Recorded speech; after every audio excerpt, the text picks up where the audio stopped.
Hà Nội ơi, mỗi khi lòng xác xơ, tôi vội vã trở về lấy cho mình dù chỉ là chút bóng đêm trên đường phố quen, dù chỉ là một chiều sương giăng lối cũ.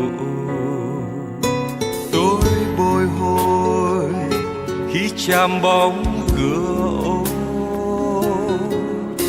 nhưng ngày xưa mỗi lần chạm vai gầy áo mẹ, ôi nỗi nhớ muôn đời vẫn thế,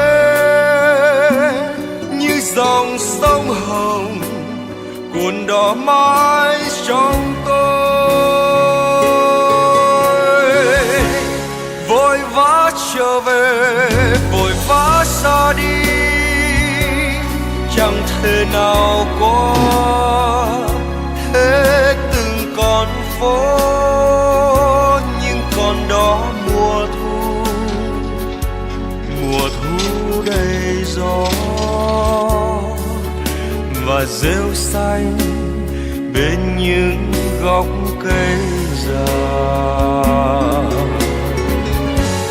Vội vã trở về cùng tháng năm xưa, sau những con đường dầu dài nắng mưa, bên quán nhỏ em ngồi nghe lá trúc,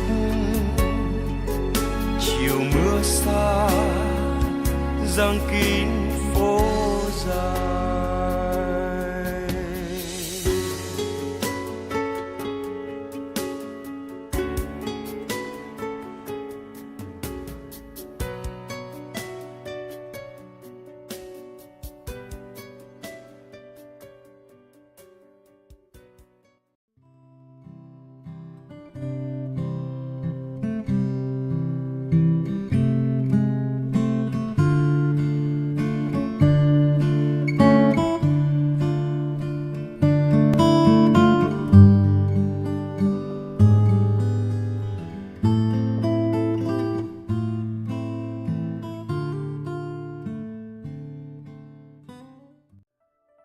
Những người viết và vẽ về các chung cư thuở xưa không phải dựng lại một lần nữa những khó khăn, những thiếu thốn của họ trong những tòa nhà ấy, mà dựng lên một đời sống tâm hồn.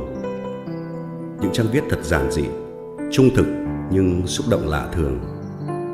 Người đọc nhận ra rất rõ ràng một điều: những người viết đang trở về nơi chốn mình đã sống trước kia bằng một con đường trong tâm khảm, con đường của những kỷ niệm, những buồn vui, những da diết, những thương nhớ và những suy ngẫm về chính đời sống của cá nhân mình.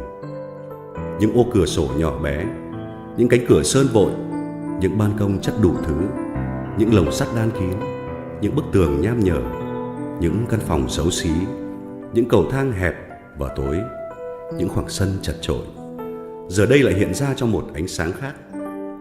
Và như thể lần đầu, chúng ta ngỡ ngàng nhận ra ô cửa sổ, ban công, cánh cửa, lồng sắt, bức tường, căn phòng, cầu thang, quán nước đẹp đến nao lòng. Tôi đã ngắm mãi những bức tranh về những chung cư thuở ấy, đẹp lạ lùng, ám ảnh lạ lùng và xúc động khôn nguôi.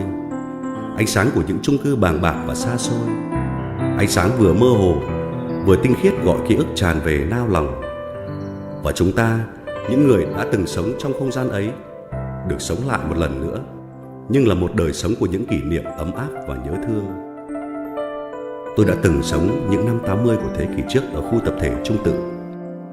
Bây giờ mỗi lần ngang qua đó, giữa thế giới của những ngôi nhà cao tầng và các cửa hiệu hiện đại, tôi vẫn thấy hiện lên màu ố vàng của những bức tường chung cư xưa, của những lối cầu thang hẹp đầy bóng tối, của tiếng nước máy chảy trong những đêm gần sáng chờ lấy nước, của bầy trẻ reo vang trên những lối cầu thang và sân chơi, của mùi bếp dầu, của những người già trò chuyện trên ban công vào những đêm mùa hạ nóng hầm hập mất điện.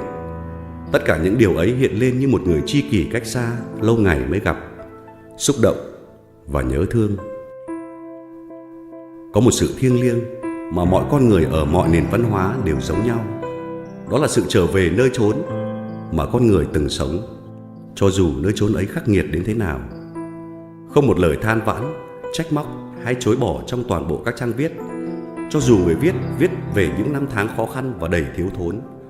Không một bóng tối nào trùm lên những bức vẽ, cho dù họa sĩ dùng màu sáng hay màu tối. Đấy là lẽ tự nhiên của tâm hồn, vừa bản năng vừa đầy ý thức của mỗi con người khi nghĩ về ngôi nhà của mình. Cuốn sách với những hồi tưởng chân thực và xúc động, cùng những bức họa thực sự tinh khiết và huyền ảo, đã xác lập một giá trị vĩnh hằng về nơi chốn gọi là nhà của mỗi con người.